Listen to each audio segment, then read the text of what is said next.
شوہر کا کاروبار مکمل ختم، فاقے شروع، پھر حالات بدلے۔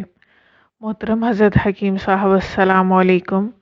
شادی ہوئی، سسرال گئی تو اس دن سے ہی لڑائی کا سلسلہ شروع ہو گیا۔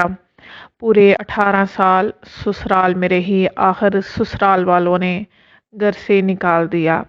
میرا شوہر ہمیں گاؤں سے لاہور لے آیا، یہاں کرائے پر مکان لیا، اپنا چھوٹا سا کاروبار شروع کیا۔ میری 2 بیٹیاں اور 3 بیٹے ہیں۔ ایک بڑا بیٹا، اس کی عمر 17 سال ہے، لیکن وہ معذور ہے، نہ بولتا ہے نہ چلتا ہے۔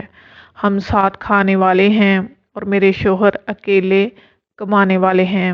2013 میں کسی کے گھر گئی، ان کے گھر میں ابکری دیکھا، پڑا، اچھا لگا، اس کے بعد ان سے پوچھ کر ہر ماہ لینے لگی۔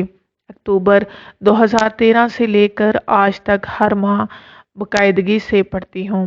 2014 مارچ میں آپ سے اپنے معذور بیٹے کے سلسلے میں ملاقات ہوئی، پھر کچھ حالات بہتر ہوئے تو دوبارہ 28 اگست 2014 میں آپ سے دوبارہ ملاقات ہوئی تو آپ نے بتایا کہ کسی نے بہت ہی سخت وار کیا ہے، جس کی وجہ سے آپ بالکل ہی خالی ہو جائیں گے، اور ویسا ہی ہوا۔ 2015 میں بالکل ہم سڑک پر آ گئے۔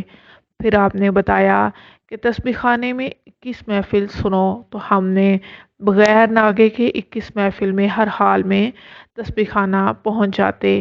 کچھ اعمال بتائے جو کہ وظیفہ لا حول ولا قوت الا باللہ العلی العظیم ہر وقت کھلا پڑنا تھا۔ اس عمل کا کرنا تھا کہ ہمارے حالات بہتری کی طرف جانے لگے۔ آہستہ آہستہ کاروبار جو ختم ہو گیا تھا ٹھیک ہونا شروع ہو گیا۔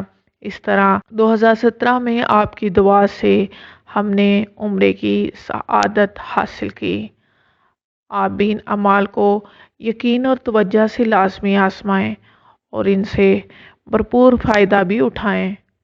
جزاک اللہ خیر۔ السلام علیکم۔